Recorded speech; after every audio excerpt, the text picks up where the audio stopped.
What up, everybody? Welcome back. Another episode of the Corner Podcast. Cal Dansby here with the old man Andreas Hale, back in his room filled of trinkets and accolades, where you're so used to seeing him.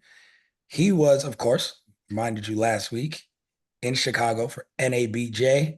It was the quietest NABJ, I'm assuming, in many years. So No. we'll pick your brain about that in a second. And then we had one hell of a weekend in combat sports. I know. We had SummerSlam, but we talked pro wrestling last week. Gotta get in some boxing. It's been a second. And of course, UFC next weekend is the pay-per-view. So we'll figure out time next week to kind of go over that. But this past weekend, Terrence Bud Crawford in LA, I was at the fight. I was there covering it. It was a spectacle to behold. We'll talk about that fight night. We'll talk about the fallout. We'll talk about the fight that doesn't seem like it's going to happen between Canelo and Crawford, which Dre had hung his hat on. That is the fight Canelo needs, and it doesn't look like it's going to be happening because now there's beef between Turkey and Canelo. So we'll talk about that. And then, of course, I also went back to LA to cover the Canelo press conference with Edgar Berlanga, which we'll talk about. And I'll give my experience being there in the building. That was a madhouse. That was a zoo. So tons of stuff to cover in the world of boxing. But Dre, with all that shit, you had a way more exciting week because the NABJ madness was a different level while you were out there. Yeah, I mean the headlines were Trump speaking, having that panel, which was ridiculous. I didn't go to it. I was next door at the restaurant with the coworkers at ESPN, and at the career fair booth. But it took over everything. I mean, it overshadowed the fact that NABJ had the most attendees that it's ever had in the history of the convention. I think over 5,000. Wow. Like Stephen A. Smith was there. They did First Take from there. They like our booth was the ESPN booth was huge. But yeah, it was all about Trump, man. It was fucking weird because like the NABJ, everybody's seen the madness by now. They Yep. always invite the candidates to come and speak, and Trump was just like, "Hey, I'm gonna fucking go and speak," and it was smart on Trump's behalf because he knew the Dems just put Kamala Harris up, and she had a million things to do, so she may not be able to attend. So he took up the offer. Yep. The problem with that is you can't treat Trump like a regular candidate because he's not.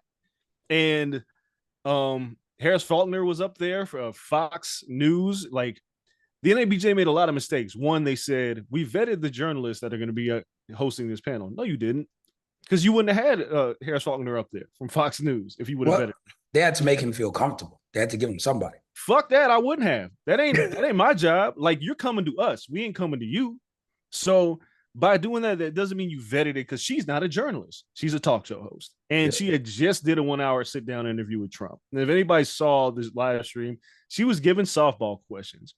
Whereas Robin came in hot and Trump said, I don't think you're being nasty and you're being disrespectful and all this garbage. Ultimately, it was a shit show. But what can you expect? Right? Like when Trump was going to attend, you couldn't possibly think one, you were going to really challenge him on policies or what he said in his past, or pick anything that he said that was xenophobic, racist. He's not going to change his mind. That's not going to happen. No. His whole he hangs his hat on the idea that I was here and Kamala wasn't. He went as far as to say is like, when did Kamala become black? She went to Howard University, was an AKA. Like, what are we talking about? Her daddy But it don't Jamaican. matter. She grew up with oxtails in the house.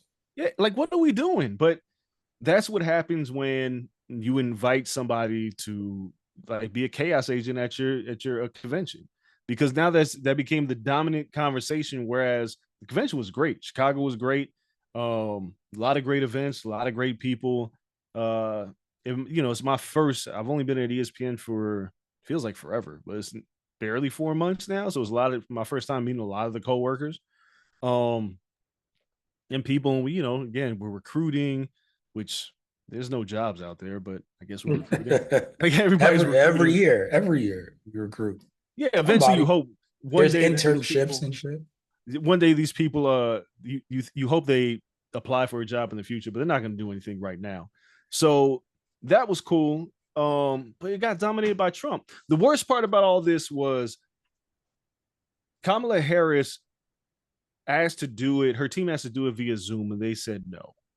And to me, that was the bigger issue than Trump showing up. Why would you tell Kamala Harris no? You know that she's in a complicated situation. You know that she's busy. You know that she would attend if she could, but she can't due to previous obligations. And you don't accept the Zoom invite? That's crazy to me. So, like, if Trump is going to be there and you say, well, Kamala has to be there too, no, you have to look at the circumstances of this woman just accepted the Democratic presidential nomination and she's got things to do. Busy. And yeah, and and the Democratic National Convention is in Chicago, I believe, as we're looking at the date now, I think it's next week.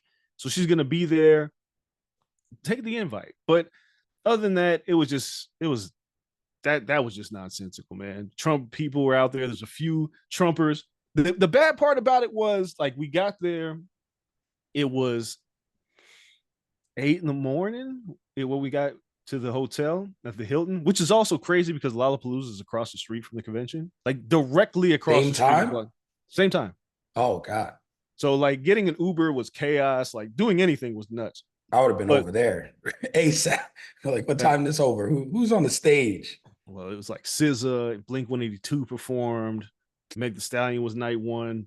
But that was directly across the street. So it's like we got there early to try to beat all the traffic.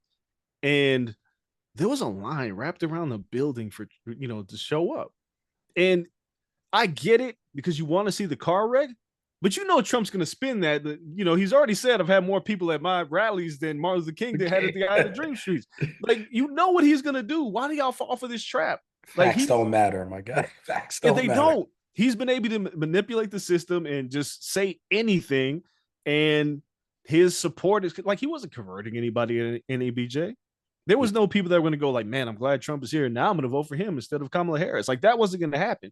He's just galvanizing his base, saying I did everything to try to get the black people on my side, but they weren't fucking with me. Basically, is what he's trying to say. He stood on all his talking points. The illegal immigrants are taking your jobs, which is crazy. Because please explain to me how non-English speaking immigrants would take black journalism jobs. We have to write in English. That is a crazy concept. Taking black jobs, Dre. Black jobs. He ain't know what a black job was. Is a black job Sha'Carri Richardson killing the 4x100 today? Is that a black job? I don't know what a black job is. Apparently. But, to him, running is probably exactly what a black job is. That's as close to the definition as you're going to get.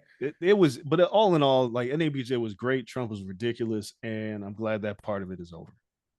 Yeah. I mean, that aside, I've only seen like one photo of you at NABJ. Everything else seemed to, you took one of Stephen A. and yourself. I thought that was fun.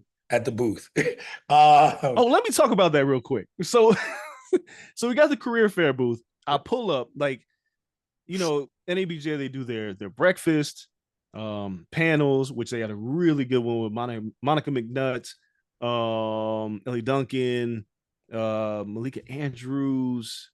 Like, they like, all the women showed up. Kimberly Martin, who was one of my favorites. I met her and I had to tell her, I was like, you're one of my favorites. Just in general, like, her writing's always been excellent. The way she's on first take, like, she's excellent from every aspect of the game. But they all were up there doing their thing. So we get to the career booth and Monica's there.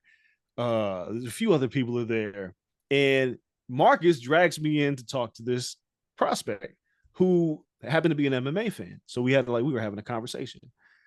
And I look down and I look up, and I swear I felt like there was like a mist, like a cloud of smoke. Stephen A. Smith appears at the career fair booth. Nobody cared about us anymore. Like, it was a wrap. Nobody cared about Monica McNutt. Nobody cared about me. Nobody cared about anybody.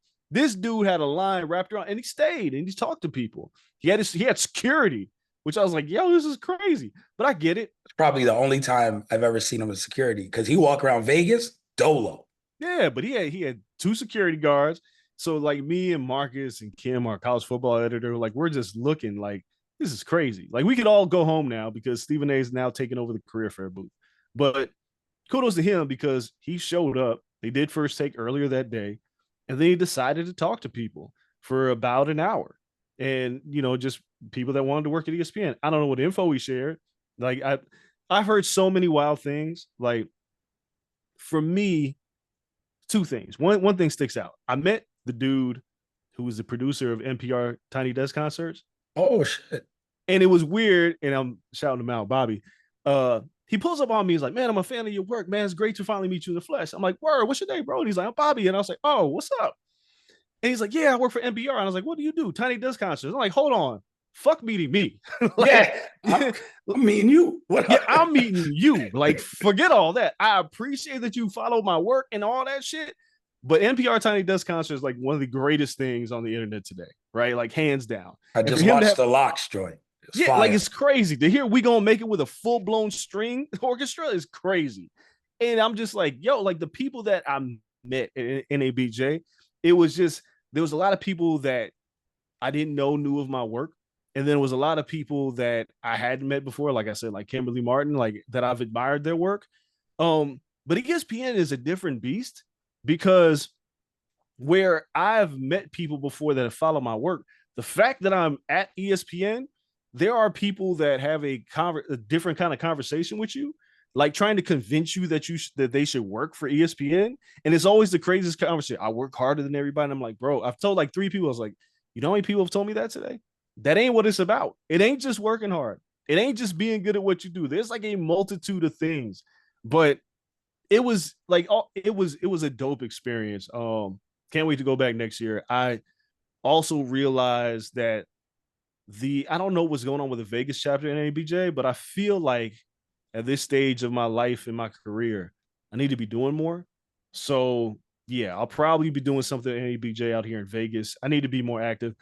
And that's all because of Marcus Vanderberg. Like I watched this dude. This dude is the mayor of He NABJ. knows everybody. When I went last year, everybody. Yeah, I'm like, yo, who don't you know? Like everywhere I went, Marcus knew everybody. I felt like, you know how you be with your girl and or your wife and you're out in your space and you Yeah, know everybody and you're just introducing your wife to people and your wife is like, oh my God, you know all these people. That's how I felt with Marcus. I felt like yeah, his wife. 100%.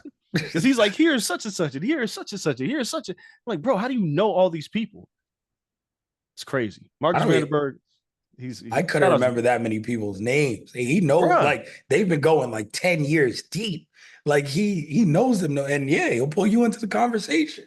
To get from where the ESPN like setup booth is, maybe to like the little last year they had another hallway to connect to a different part of the convention. Right. To get there, legit took us like an hour and 10 minutes. Nah, everybody knows him. Everybody knows. Everybody knows him. Like it was. That's been my friend for 16 years now. Jesus, I've known Marcus for 16 years. BT was 08. Oh eight to 09. Yep. Like it was because people were like, how did you guys know each other? And I'm like, kind of funny story. We worked together at BET. And I was like, really? Like I told Kimberly Martin that. And she was like, what? Because everybody met him really at Yahoo. People forgot or didn't know that he worked at BET. A lot of people knew I worked at BET because the way I left. Like that was like the story. But yeah, we worked there for that long. But we've been around each other. Obviously, we've been friends. Like I was at his wedding. Like I've known Marcus for years. But seeing him in that element, I'm like, this guy is like the king. Like, yo, Man, he's the king. Everybody knows him. And furthermore, everybody respects him. That's like the most important thing. Everybody respects Marcus Vanderberg. Uh, obviously, he's a friend of mine. I shout him out, but Jesus, man, I couldn't be that. I don't know how you could be that popular. He's like the LeBron of an ABJ. listen, I was a popular kid in high school. I wasn't Marcus popular. Like this, NABJ feels like a really large high school, or It like, does. or for some reason we all went to Hillman. Like it'd be like NABJ gives like that feel. Yeah. And yeah, that motherfucker is like the king of Hill. Like he would have been homecoming king. Like everybody knows. Oh yeah, he'd be the only repeat homecoming king. Like he would Yeah, repeat like 4 years straight. It's yeah, crazy. yeah, yeah. They're bringing back a different world as a random Yes, tangent. I did see that. I'm excited about this. As long as they don't like Fresh Prince it up and make it all dark and gloomy. Like my kids, well, my youngest daughter is going to Howard. She's like super HBCU'd out. And mostly because of like Grownish. Yep. So it's dope for them to like bring some back. Like we just need more stuff like that. Like kids really want to see that shit.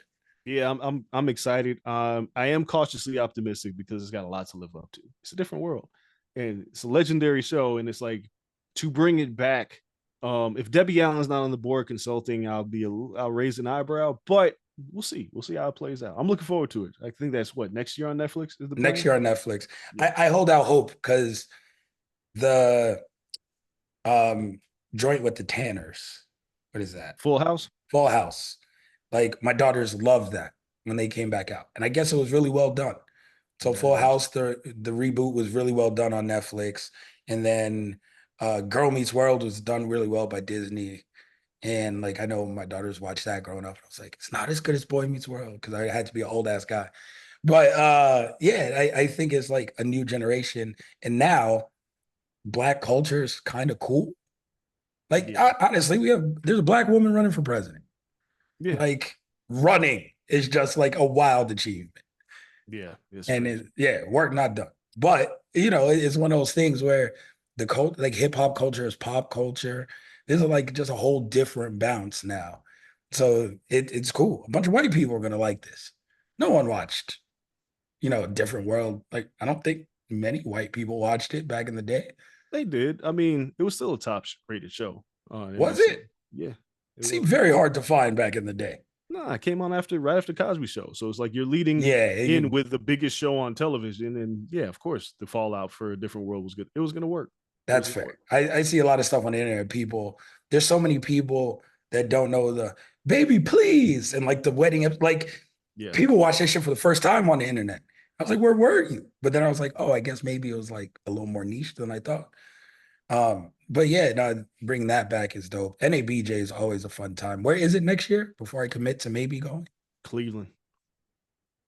Yeah, They no. they never want me to go to this again, dude. Like it was Cleveland. Like yeah, it's where SummerSlam was at. I was like Cleveland, really? And then it's Atlanta after that. Oh, I'm going to Atlanta. Oh, Holy shit! oh, I might got to go to Cleveland just so they see my face and accept me for Atlanta. Just so, Gotta go. yeah, yeah. Okay, I'll make a note to Yahoo. Be like, so NABJ, like Atlanta is where it's at. Magic City wings on me. By the Okay. way, we outside at night. We outside, Dre. I don't want to hear no old man stuff. We going to cookout. We're going and we're going to the Waffle House. You need to show me some of your old stomping grounds if they still there from when you were in school. Yeah, you can see where I got robbed at. You can see. I need to see your tiny ass like little apartment thing. I need to see all that. Yeah, you can see all that. That's it. Just I was robbed here. And I'm like, Yeah. oh shit. It's like, oh, this changed his life right here on the corner. Yeah, it sure did. Shout out to Ramon. Who else? Just reverse Yeah. right back. Yeah, yeah, yeah. We got to get him out there. That motherfucker could go too. Doesn't got to be a true journalist. Bring him along for the ride. Nah, yeah. So that'll be dope. 2 years. NABJ. I am there. But as you were recovering and recouping and enjoying your time back home from that trip, I was in LA and I was at the Terrence Crawford versus Madrimal fight, and I was there from Thursday on. It was the weirdest big fight environment I've ever been around because the structure, and I understand it's their first, so they get a pass in terms of it being Riyadh season. Um, the structure of it was very hodgepodge and chaotic to the point of they did open workouts at Santa Monica Pier, which looked great, but it's just like it's so far away. And then we're at Right. LA Live, but then the stadium's like 10, 15 minutes away from there. And then the weigh-ins were done at the Chinese Theater, which was like 30 minutes in the traffic to get up there in Hollywood. They went for like all these grand sets and iconic imagery and everything like that. But it's like, yo, come on. They're doing a lot in that space. And it just by the time we got to fight night, outside of the fighter hotel, which was packed and everybody was staying in the same hotel and it was a cool environment. But like the city really wasn't buzzing about the fight because everything was so spread out. And I'm still not sure how much of a draw Terrence Crawford is. Pitbull seemed to bring out a lot of fans. Ruiz brought out a lot of fans. But yeah, for Crawford himself, he's one of the best fighters on the planet. It's just this seemed like the first of marketing him as a real phenomenon. And or I guess the second, because we had the Spence fight. And after that, he really got his push and then waited a year so it cooled him off. And then now they tried to heat him up again. And yeah, it seems like Crawford should have been doing this at 28, not 36. Yeah, like that's the part where we could start at. Terrence Crawford did himself no favors early on in his career. It was a horrible interview. It was horrible. Didn't like to talk to the press. Um, Regardless of what he did inside of the ring, his reluctance to deal with the media and endear himself to people is what hurt him the most, right? Like he was never a draw. And it's his own fault because Bud has a great marketable personality. He just didn't want to show it, whether it be because he didn't trust the media, just wasn't interested. Like you have to do these things. Like you have to make the media rounds. I remember I interviewed him once. It might have been before the Victor Postal fight, and it was so bad. Like he was just giving one word answers, and I'm like, bro, like what the fuck? Like you you have to sell yourself because the money that you want, which he's eventually now getting because he's a tremendous fighter, you could make more by being marketable and sellable. And furthermore, because you're black and you don't have a country of people that just come into your fights because you're black, because that doesn't happen for African Americans, happens for every other nation, not African Americans. You have to find an angle to sell yourself. Like Sean Porter, I use him because not only because he's a friend, because he's a likable person with a fighting style that contrasted his personality. Like his fighting style was bully, try to run you over. Some people call him like a football player with boxing gloves on, but his personality was likable and endearing. So he would talk to the press. That's why he has a podcast now. Like all these things that Sean Porter did set him up for the man of a million boxing jobs now. Like he's everywhere. Yeah, he was right? there. Yeah. Yeah. And we'll talk about that in a minute. But he just never tried to connect with an audience. And maybe he just didn't care. But when you're fighting an Israel Madrimov, who nobody knows, it makes it an even tougher sell because no matter how good Madrimov is, who is better, like I've seen Madrimov fight before this, he fought better than I anticipated. And we'll talk about that. But nobody knew or cared who he was. So without a marquee opponent for Bud, it was going to be a tough sell from the jump. And they put it at this big ass soccer stadium and they said it was sold out. I mean, look, man. It was packed. There was a lot of people. That's what it was what I was going to say. There's a difference between a sellout and packed. Sellout means you sold all those tickets. Packed means you gave some away. Sure. And I don't know how people got in there. Sure. Yeah, I don't know how many they gave away. Like it wasn't really until I went to Wembley that I realized what a real sellout looks like. Yes. They sell every ticket to Wembley, right? There might be a few that are comped, but it's not like the MGM where they're like high rollers are getting comped and shit like that in Vegas. Like it's hard to sell fights in Vegas. It is. It's hard to sell fights anywhere. There are some sellouts, but for Bud, like to put that many people in a stadium to watch him fight, they had to give away some tickets. And that's okay. Yeah. That's okay. But the problem was he hasn't endeared himself to boxing fans. And coming off of that big win, he didn't get an opponent that A, people knew, and B, gave him a really tough fight. So now you can argue that his stock has dropped off of this fight, which I think is ridiculous because you're not giving enough credit to Madrimov and you're not really understanding Bud Crawford the way that he fights. But the average person is like, he don't deserve the Canelo fight and all this other shit. But he fought the toughest champion that division currently had in his first fight at 154. And he had 8 straight years of knockouts. Like he was due. He was. And again, it was a tough dude, like a tough opponent with a style that doesn't lend itself to what Bud likes to do is capitalize on mistakes. Madrimov just didn't make mistakes out there. Nope. But we'll talk about it in a minute. Let's start earlier in the night Let's start with Jared Big Baby Anderson getting his ass served by Martin Bacoli. Oh God. Top Rank may still be crying right now. I mean, Just it. this after the Charles Martin fight, this was inevitable. In my mind, he was going to get stopped by somebody. See, I didn't think he would. I didn't think this would be it. I was hoping he'd like focus up. Sugar Hill was his trainer. So I was like, okay, he switched trainers to really refocus. He needed a different voice. I thought he was doing the right things because maybe he saw he was slipping a little bit. And then the build up to the fight, the grand arrivals, then they did the open workouts. It just didn't seem like he was overly serious about it. Even at the weigh-ins, it was just like, bro, I'm too cool to be here, or oh my God, I'm already better than all these people. He kind of bought into like the next big thing hype. Yeah, he did. He get fucked around and found out.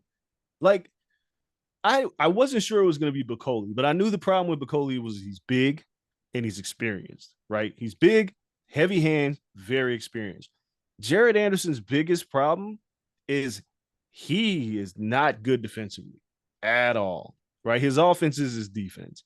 And when he fought Charles Martin on like relatively short notice, the Charles Martin that like Anthony Joshua blew out and a lot of other people blew out, he struggled mightily. So when this fight was booked, I was like, this is interesting because this could go south for Jared Anderson really quick. Didn't take but what, a round? And I was like, oh, Yeah. it's this is a wrap. He can't block anything. There's No, nothing he can do. just kept pulling back. Yeah. Full credit to Jared Anderson for taking it on the chin like a champ and just saying, yo, I'm 26. I lost the fight. I'll be back. No complaints, no excuses, no nothing. Shit happens. Big shout out to him for that. But I think for Top Rank, they matched him up thinking that Bacoli was just kind of going to lay down, and he wasn't. And then I don't even want to say not realize because you had to put him in there with somebody. The defensive deficiencies of Jared Anderson were going to do him in.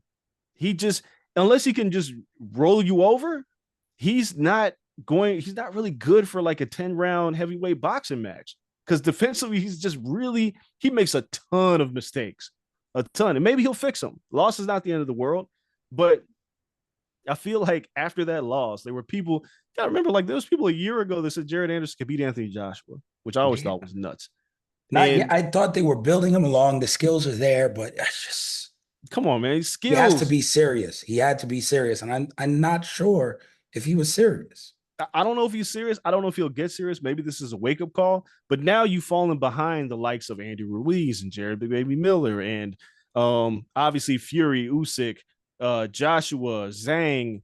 I mean, Daniel Dubois beats Jared Anderson pretty easily in my mind right now. Like I think Jared needs to go back to the drawing board and plug the holes defensively. Daniel Dubois got hurt by Joe Joyce and has still figured out a way, and he's still not 30, to become an IBF champion. It's not the end of the world for Jared Anderson. I just hope that the mistakes that were made in that fight and the things that he realizes are now wrong is something he can fix, because Martin Bacoli beat that ass. Oh, Weirdly enough, Martin Bacoli wins that fight and doesn't call out a champion.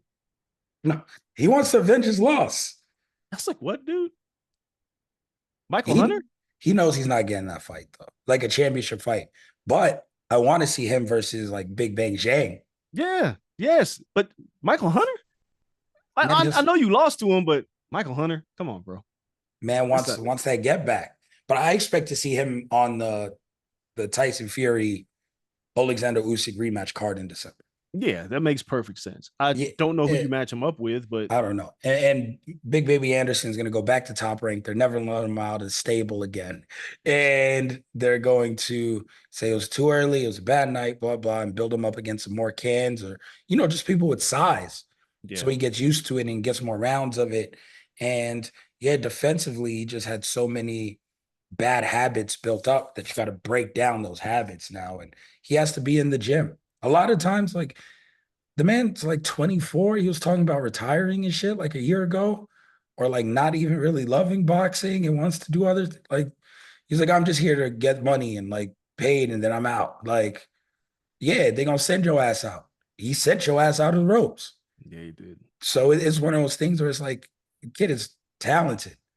for a heavyweight, and we obviously see heavyweights who lose early and go on runs. Not everyone's undefeated, Right. nor do they have to be. Like um, we see that constantly in the heavyweight division because all it takes is a punch, and when you figure it out, you can be pretty damn good. But it takes hours, it takes time, it takes a lot of preparation, and Jared Anderson has to do that. So we'll see what comes of him going forward. Andy Ruiz goes to a draw against I guess the real big baby now, baby Jarrell Miller. Yeah. Jarrell Miller looked good. He came in shape. He gassed a little bit towards the end, but he lost a lot of weight. He took this shit serious. I thought he won that fight. I mean, I thought he either won or it was a draw. That's like he gave away a lot of rounds early just so he could get Andy Ruiz to gas himself out. And then he just stepped on it in the middle rounds and just was pummeling Andy Ruiz. Andy Ruiz got a hell of a chin. There's a Yeah. lot to be said about Andy Ruiz taking time off. Like, I think a lot of this was the byproduct of him being out of the ring for so long that the conditioning wasn't there. The hand speed's there. Like, Andy Ruiz has remarkable hand speed for his size. Yeah. And he's got a tremendous chin. But And he showed that off later in the fight. Yeah, but his gas tank was on nil in the middle rounds. Like, he had nothing. And Jared Anderson, I mean, Jarrell Miller was just a big dude who was like leveling him to the body. Landing the uppercut, the overhand right. Like he looked good. He looked far better than he did against Daniel Dubois. Yeah. Who smoked him in the final round of that fight. I know people didn't, afterwards, it's like, I don't want to see a rematch. I do. I put them back in the ring against each other. I need one of them to like distance themselves from the other because if you book them soon, Andy Ruiz now has a full 10 rounds under his belt. He has to go back to the drawing board, figure out what he's got to do. Jarrell Miller now knows what he has to do to beat Andy Ruiz. I think you get a better fight the second time around because they're familiar with each other. But I was thoroughly entertained in a fight that I thought Andy Ruiz was just going to dog walk his ass. Me too. No one got dog walked on this card except for the real big baby. Yep. Yeah, Anderson. It was a really competitive card. They booked a lot of good 50-50 fights. Maybe, Turkey Al-Sheikh is a pretty good matchmaker. Maybe. We'll talk about him in a minute. Who knew? Co-main event, we have Rayo versus Pitbull. Man, and boy, you talk about a game plan? Yeah. I don't. You know me. Like, I hate when people say guys got exposed when they lost. Pitbull got fucking exposed. Like, Pitbull got exposed by a counterpuncher with a jab and with movement. And with an uppercut. Yeah, like beating it. We realized very quickly that Isaac Cruz had no plan B. He doesn't throw a jab. He shrinks himself down and tries to launch those like wide hooks. And Rayo just picked him off every round. Like, he knew when Pitbull was coming. He knew when his entry points were. He knew he was going to shrink himself to try to launch that overhand right. So he caught him with the uppercut. Like, Rayo figured it all out, like, relatively quickly. And Pitbull had no answers for none of this, which now makes the Gervonta Davis win not look as good anymore. Because like Pitbull is tough, but is he good? I don't know. Now I want to see him fight Rolly Romero. Why do you want to do this to Rolly? I'm not sure Rolly gets through this fight on the Canelo undercard. You're probably right. But I feel like Pitbull he's been able to mow people down that he's just tougher than, and he can bully them. But if you're a boxer with a little bit of finesse in your game, you can beat him because he doesn't know what to do after if mugging you doesn't work. He has no jab, none. He does the same thing every time. And if you're a good counterpuncher, this is kind of easy work for you. Rayo pulled off what was a pretty significant upset. Yep. A split decision. I thought it was clear. Yeah, but whatever. Yeah, but like, regardless, big win for Rayo, bad loss for Pitbull. I don't really know what you do with him from here. Like I said, he's in the Rolly territory now. You can't match him up against an elite lightweight. So the 135 or 140 pounder, like, you can't. But he got exposed. Like, if anybody's watching that fight, and if you're a decent boxer, you should want to fight Pitbull because you know what he's going to do for 12 rounds. He's going to do the same Yeah. fucking thing. But now he doesn't have anything. So there's no No, reason to fight him. not at all. Not Yeah, at so all. the champions outside of Teofimo, I guess starting with that Teofimo fight is completely turned over at 140. Yeah, it's a completely different world than it was a year ago. Yeah. And that's even with Devin still having a belt. Yeah. Well, he was undisputed at one point. Well, 35. Yeah, Yeah, 35 he 35. was undefeated. But at 40, so he beats Regis for the Yeah. belt. Yeah. That was Yeah. at like Tio wins the belt. Devin beats Regis. That's a new belt. Yeah. Pitbull loses his belt. Rolly loses his belt. Man, we gotta go find Barrasso. Yeah, just complete turnaround. Ismail Barrasso needs to go get a belt. Shit. He's looking at Rolly like he's food. He's looking at Eastside Cruz, probably beat that ass too. The 700-year-old man needs to go get him a title. Yeah, that motherfucker could have been halfway to undisputed, and we just never knew. Yeah. So yeah, it's wild to think that 140-pound division is wide open, but now the names kind of aren't there. Maybe Teofimo fights, Ryo, because that's a good fight, and then Devin fights, the other champion, which I don't even know who it is at this moment. Or beat the shit out of Rolly. And then you're like, okay, and then Teofimo and Devin can make like a really good fight. But right now, like the division real quick got shaken up. And all the people who had names kind of lost. So it's wide open. Main event, Terrence Crawford. No. Eminem concert. The co-main event. I love M as a rapper. This new album wasn't bad. This new album was okay. Pretty good. Yeah. I'm not sure Eminem has like stadium music, in my opinion. Yeah, it's really tough, right? Yeah, like it didn't hit how I thought it was going to hit. Maybe if it's a stadium full of Eminem fans, cool, we rock it. But even then, like that, we all know his subject matter didn't age gracefully in most of the albums we love. So I'm not sure you could play those in stadiums like on the road. And then you get a lot of, well, I'm not afraid. And then like a lot of that shit, which half rock and roll, like some Rihanna shit in there, like stuff I don't want to hear. And then some new songs, which I don't need him to perform that. It was a concept album. I really don't want to hear that either. Rap God was probably the only thing where I was like, okay. And then even Rap God, I was just like, yeah, you just rhyming really fast. Like, I don't know. It didn't do what I thought it was going to do for me. Yeah, I think the idea of Eminem performing at a Terrence Crawford fight after walking him out last year for the Spence fight sounded good in theory because it's Eminem, right? And he just dropped a new album. But in practice, one of the issues was people were tired. This was one of those cards, and Boxing Scene had this very intriguing article. It's like, these cards too much boxing. And it's interesting because if you're not used to it, like as somebody who covers MMA, we're used to loaded cards with like prelims actually being intriguing, right? Like that's the UFC's way to go. Like, from top to bottom. Yep. Boxing isn't used to this. Boxing is used to shitty fight, pretty good co-main event, really good main event, right?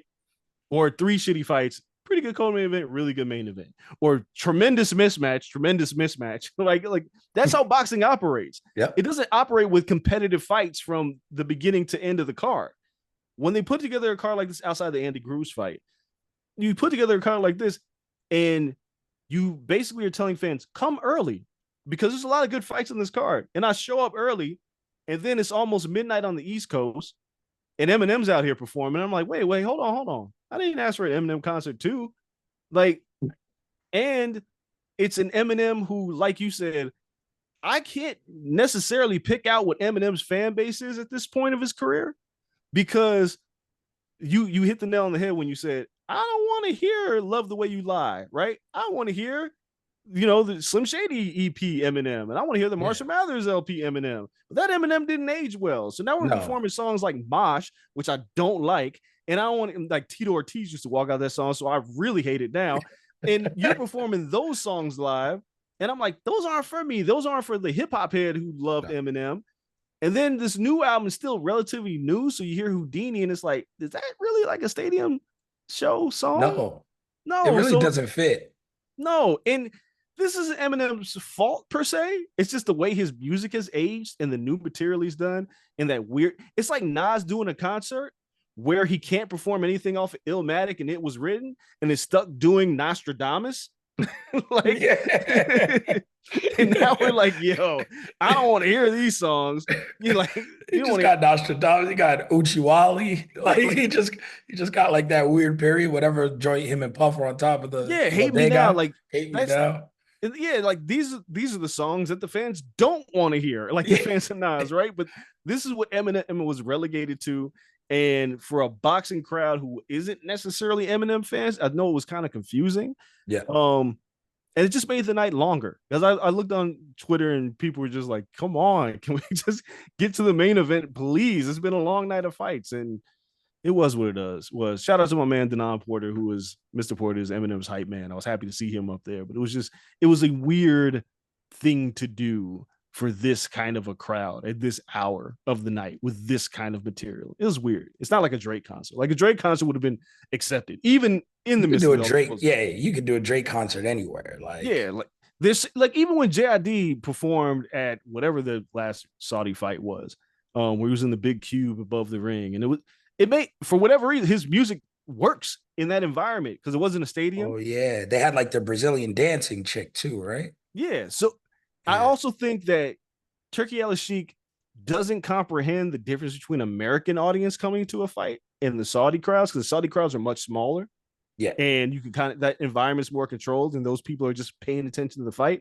Where in LA, if you get them there, which is a pull in itself, like they don't want to be there all night. Some of them are looking at their phones, like trying to find out like what's going on in the Olympics and what's happening in baseball. Like people's attention is all over the place. And then you throw an Eminem concert at them, they're like, yo, what the fuck is going on? It's like it's too much. Like Yeah. this show was a lot. And then we get to the main event. Now we're here. Bud Crawford versus Madrimov in the main event. I think one, I thought Bud damn near almost looked bigger than Madrimov during the fight week, even right after during the weigh-ins. They got into the ring, and then you finally see like, oh, that's the difference in weight classes. Because Yeah. Madrimov's back was just huge. Huge. Even then, I thought Bud looked pretty good handling the weight. Madrimov's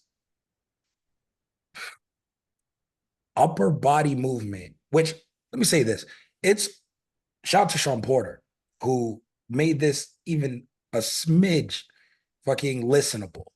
And he tried. But even at the end of the fight, he just gave up and just chuckled and said, fuck it, I'm out of here. He did. It was the worst boxing commentary I've heard in a decade. Easily. It's pretty bad. It was shitty. It was, this is our guy. He's a DAZN guy versus Crawford. This happens to be on DAZN. We're just going to ignore anything Crawford does and just hype up our guy. Yeah. I mean, all right. So for full transparency, I never ever while I worked at DAZN ever heard like, hey, be a homer for the homer guy, right? Like I never heard that. However, the team of Mannix, Grisham, and Mora, and then added with Sean Porter, that's a four-man booth, which is a lot in itself. But and I also understand the idea of, hey, the underdog's doing better than we expected. We should shine some light on that. But there was no balance except for Sean like jumping in and was like, wait, hold on, right? Did like, you see that combo? Like he's trying. Yeah, like Terrence Crawford, I thought won that fight. I had a 116, 112. I did too. Right? Same. And I thought, like, while it was a tough fight, I thought he was a pretty clear winner in the fight because he was landing, like, there was like, Madrimal's landing the right hand. I'm like, bro, do you see Madrimal's eye right now? Like, he's eating right hands, right? Like, they didn't give Bud, like, if you watched it on mute, you probably go, oh, Bud won. If you didn't watch it on mute, you're like, am I missing something? Because I just saw Crawford land this combination. They didn't say shit. And then Madrimov lands a right hand. It's like, oh, he lands another right hand. And the three of them, and poor Sean stuck in the middle. Sean's like, no, he's winning this fight. And Sergio's like, nah, he's not winning this fight. And again, I've known these guys. I've worked with these guys before. Sean's a friend. Known Sergio, known Todd, known Mannix.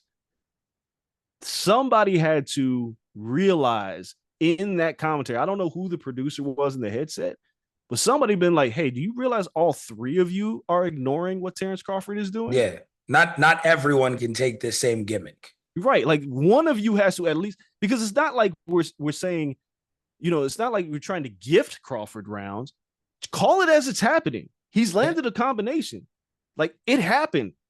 And the boxer who is not a professional color commentary or play-by-play analyst is the one that's calling this out.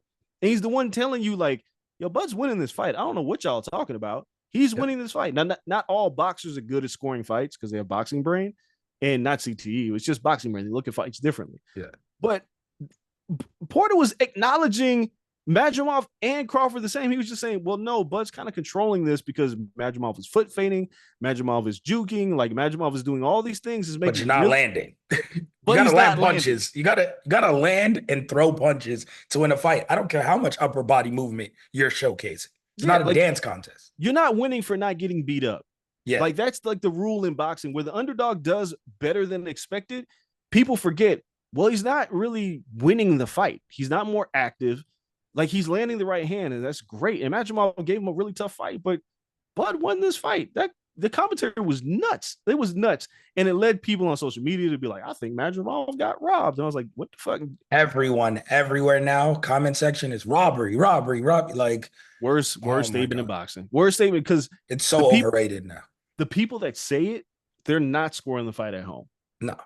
Like they don't have a pencil and paper or they're on their computer. They're not scoring the fight. They're just saying shit because the guy who they expected to win isn't blowing the man out like you thought he would against a guy that you didn't know who he was. So now Madrimov's getting robbed. No, Bud won the fight. Like he did what he had to do. He got the job done. Oh my God, he didn't get his first knockout in how many fights? 11? 8 years. And now we're like crying boo-hoo. It was like having 3 Booker T's on commentary. Like that was what it felt like to me. 3 Booker T's. 3 Booker T's. Yeah, man. Yeah. Oh, I would have shucky ducky quack quack. Like that's all that was missing. Like it's just 3 Booker T's. 3 Booker T's on commentary. And that's just objectively freaky. Like I have nothing against those guys. Just fuck, that was bad. So yeah, I'm never rewatching that fight just based on commentary. But Bud wins that. Everyone knows Bud. He has 2 goals amongst making money, which Turkey Al-Sheikh will take care of that. But he wants to either become undisputed in the 3rd weight class, which has not been done, or he wants to fight Canelo. They're not mutually exclusive. It took about 2 days to realize I don't think that Canelo fight's happening. It's not. Canelo, and I'm not even mad at Canelo for this. He's like, I'm not gonna be like everyone else. I don't necessarily need Turkey. Yeah. Like Bud does. Like you're not a pay-per-view star. So to make the level of money you want to make, you need this guy. A lot of other people need this guy to make the level of money they want to make. Or Canelo makes that shit against anyone. Yeah. So he has no leverage over me. I don't need him. And that's the end of it. And I don't think the other fighters understand that. Not that he's even ducking smoke, because a lot of times he's like, what am I gaining from the Terrence Crawford fight? It's like, yeah, I don't know what to tell you what you're gaining. Except for people not calling you a duck. Right. You're gaining nothing else. Maybe a big check. Canelo's like, yeah, if I fucking Berlanga and someone else in a year span, because Crawford only fights once a year, and I make exactly what I was going to make for fighting him. Exactly. So what are we doing here?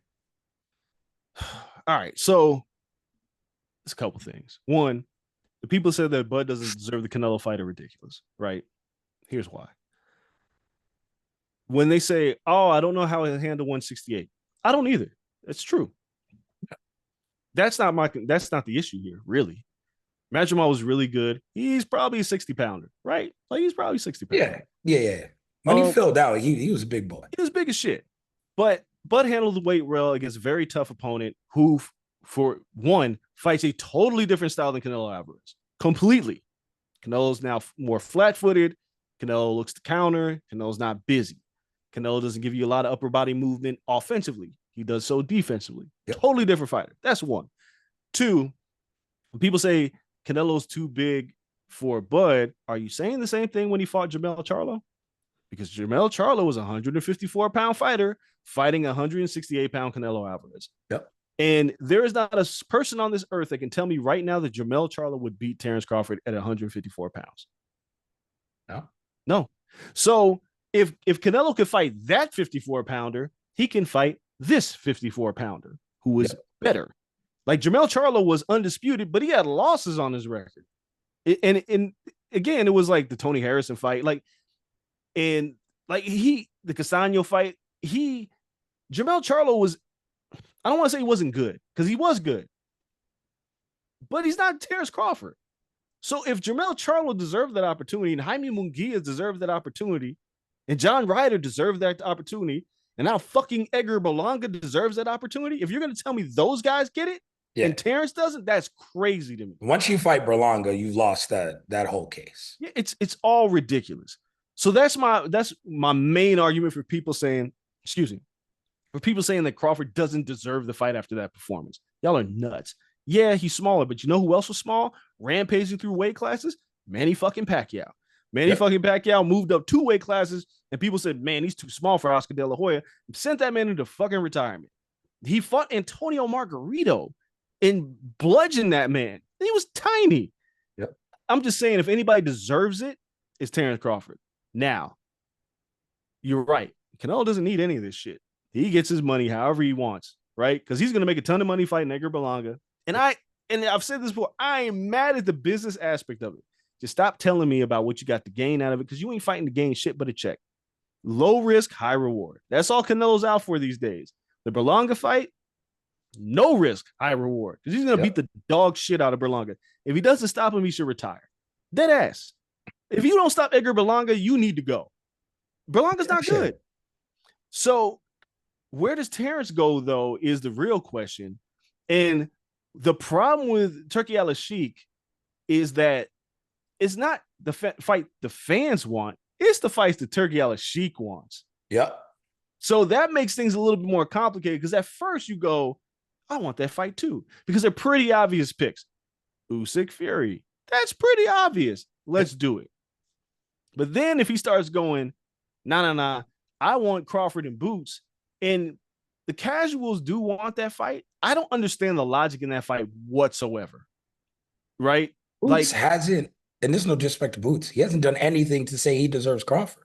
Right. It's like, if I'm Turki Al-Sheikh and I've got that kind of money, like, I'm more campaigning for Virgil Ortiz and Jerron Boots Ennis. Like, Virgil Ortiz fights this weekend. That's the fight I want to see. Like, we got to do something to get to Bud Crawford. We just can't get a young fighter who just got a world title, who just fought somebody, David Avanese, and he hasn't really fought anybody. No. And we're going to say he's justified to fight Terrence Crawford? That's crazy talk to me. Like, Turki Al-Sheikh has a lot of power, and he loves boxing, but y'all got to keep in mind, he ain't doing this for y'all. He's doing this for him. These are the fights that he wants to see. My man said, I'm not interested in Canelo versus Crawford anymore. Not the boxing world, me. I'm not interested in the fight, so it ain't going to happen. And Canelo's like, I don't give a fuck what you're interested in. I'm getting my bread wherever I'm going to get my bread. Take those needy motherfuckers that need that money, and you can tell them what to do. It's kind of playing with fire with Canelo, because it's like, hey, man, you still got to realize their blood, sports washing over there in Saudi Arabia, which is, if you know what sports washing is, like, the human tragedies that happened over there, don't make yourself one of them too.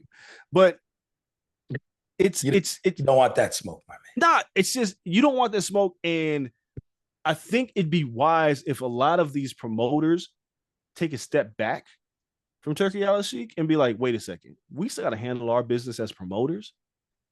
As soon as Turki Al-Sheikh said, I want to buy all the promoters and make one big boxing league, y'all should be like, bruh, nope.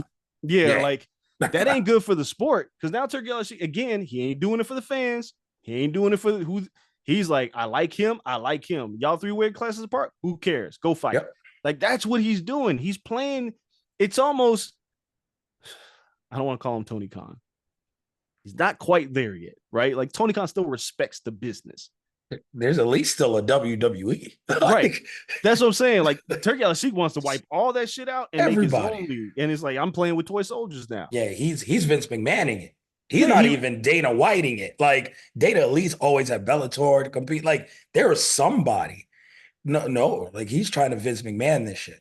Like yes. late 90s Vince. So like I totally get Canelo being like, yo, fuck off. Like I'm gonna do what I want to do. Like do whatever you want to do with your money, but it makes you it also crystallizes the fact that Canelo's like, give me 200 million and I'll fight him. Because I don't need your money, but if you're gonna pay me that much, then I'm gonna do whatever you want. Yeah, But you gonna pay. You yeah, gonna but you pay know what you how want. outrageous it is. Like, I'm not doing what you tell me to do. Because the reality is the fight that everybody wants to see is not Canelo Crawford. It's Canelo Benavidez. Yep. That's the fight. Like, as much as I'd like to see Crawford, the man who deserves it is David Benavidez. And if Turkey Al Sheik ain't making that fight, I don't give a fuck. I don't care what he's talking about doing for Canelo. Like, I could care less. I need Benavidez Canelo, but Canelo don't need that fight in his mind. So here we are. And Turkey Al Sheik is just going to make some other fights. And it's weird because I think we all got swept up in that. It's not like he's been doing, like, we haven't had the Better Beef Bivol fight yet. It hasn't happened yet, No, right? so We didn't get about to, but yeah, we didn't get the Tim Tszyu Virgil Ortiz fight because of injuries. Yeah. It's not like Turkey Al Sheik has like a track record of doing tremendous events for like years. It's been like a couple, and we've become so enamored with him and his money that we've not gone, hey, is this actually good for the sport? Nobody's asked that question yet. No. And again, it's not because of necessarily him. It's just you got to realize, kind of, you got to control your own destiny as well, and not let the man with a whole bunch of money kind of tell you what to do and who to fight because he wants to see him fight. Like, it has to make sense to you as well. So I don't know. This is about to get real interesting because now Turkey Al Sheik, like, yeah, the image of him as the face of boxing, I was like, that's crazy. But what are you gonna do when you're paying people whatever they want? Yeah. With that comes a clear path for Crawford, though. It's undisputed, I think. Yeah. Because you're giving everyone in that division a payday they've never seen. Yeah. So you have Bakram Murtazaliev, who we just saw win by knockout in April, I think it was. Yeah. He's a champion, but he's never fought nobody. And they were like, why is this guy your number one contender? Like, it was nonsensical. But now he's the IBF champion.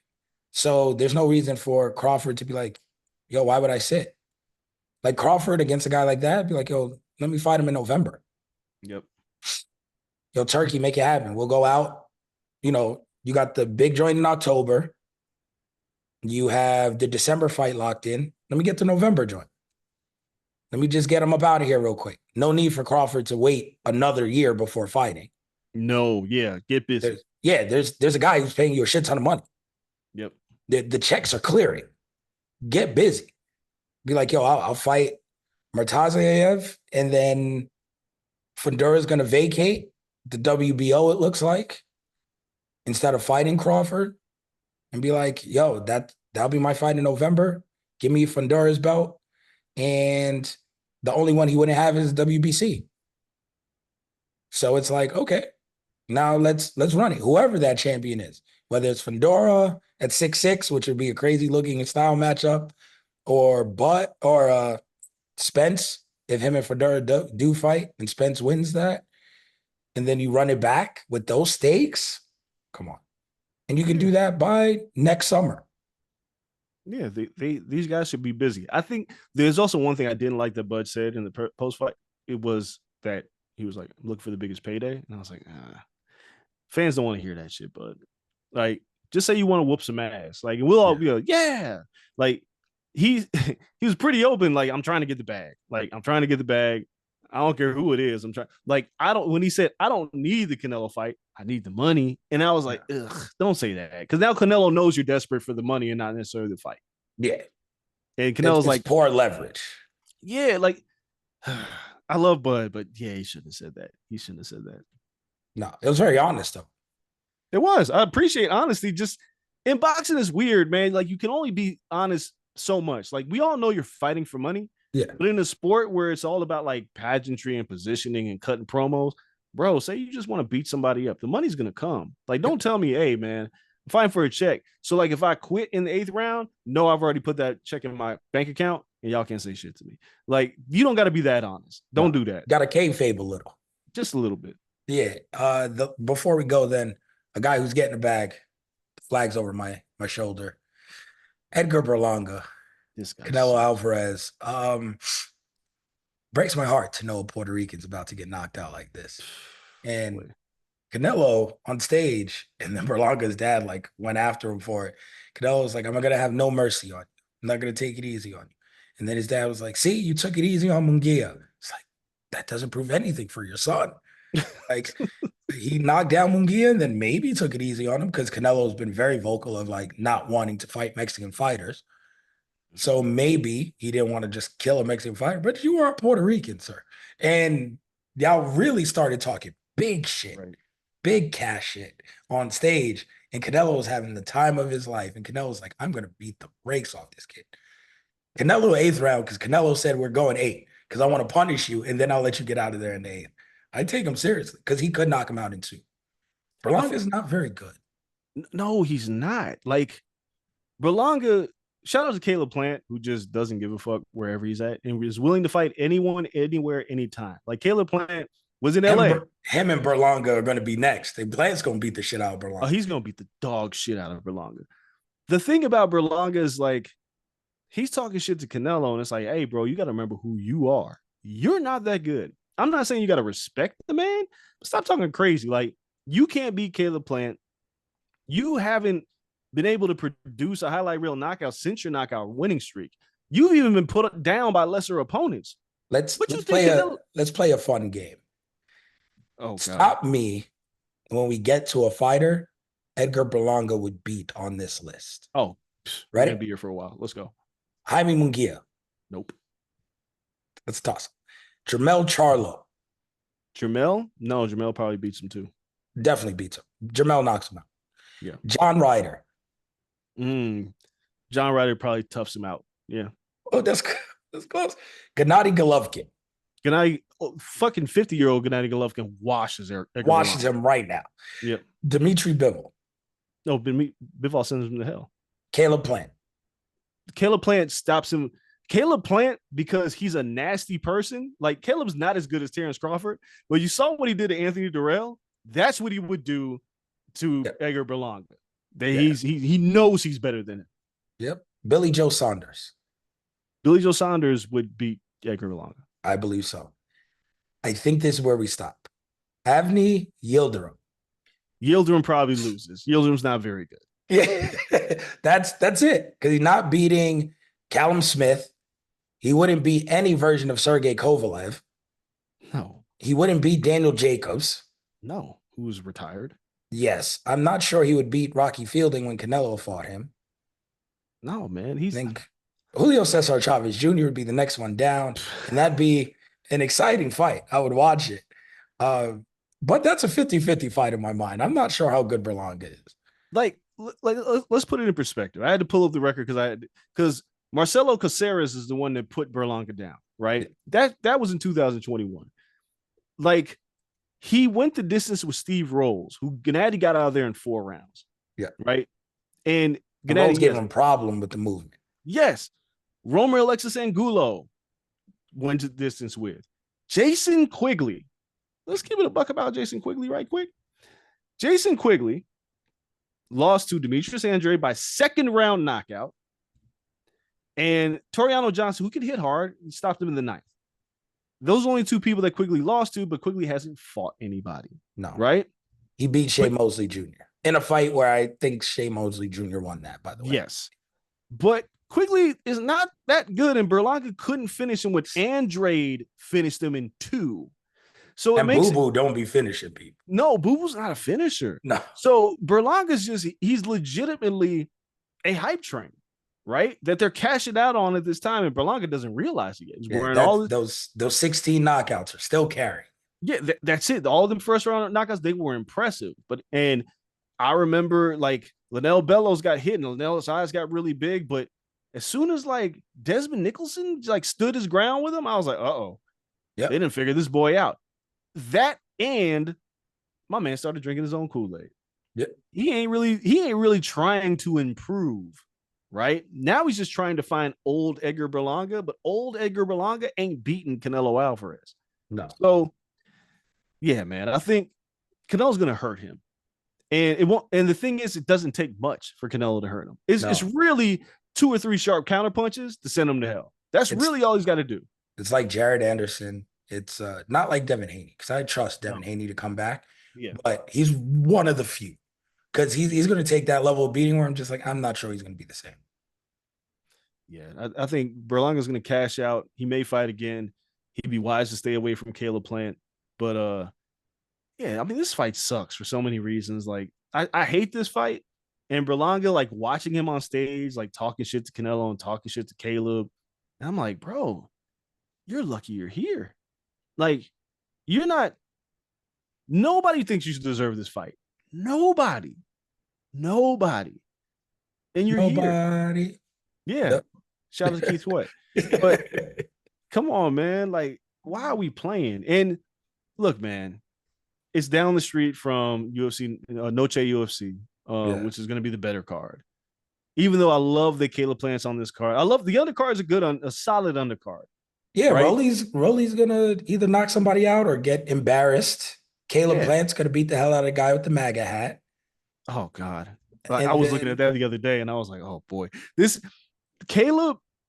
All right. So Caleb taking this fight is interesting on a number of levels because he's fighting this MAGA dude. And if you know Caleb's like the coolest cat in the room. And he'll be the one to make a political statement out of this guy. 100%. Like 100%. if y'all won't, I will. I'll Yeah. beat the MAGA hat off of you. And I love that about Caleb Plant. Yeah, you're gonna beat the hell out of him. And then what was the co-main event? I forgot what it was called. Oh, you did? Erasandi Lara and Danny Garcia. Oh, and Danny Garcia, which I don't know which is for a 160-pound title. Yeah. But it's being contested at like 155. Yeah, it's a wild catch weight. Yeah, Because 155, 156 or like Lara can weigh anywhere between like 55 and 59 from what I've gathered. And Daniel probably weigh 55. And Lara's 41 years old, and he might stop Danny Garcia because old Erasandi Lara has been standing and sitting down on his punches. I don't know how to judge Cuban Dominican age. Like, know. We don't know. Bartolo Colon pitched until that motherfucker was 85 years old. And still can't tell me any different. Yep. Like we've just seen this in MMA. Who was the dude who fought forever? The wrestler, the Cuban. Oh, Yoel Romero? Yoel Romero. He's going to bare knuckle.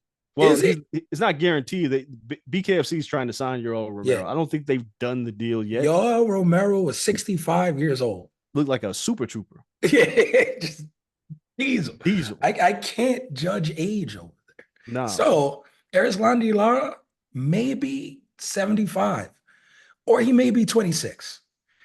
So I don't know. I just know I think he's better than Danny Garcia.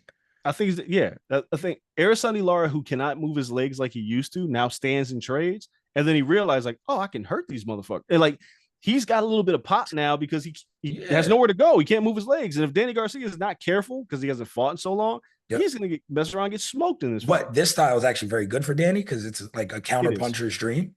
It is. And that's Danny's only weapon. So. Yeah. I'm interested in this fight. Like I will be ringside or whatever this UFC Noche thing is going to look like because I still have no idea what it's going to be like inside there. But I'll have my laptop open and I'll be watching what's happening down the street.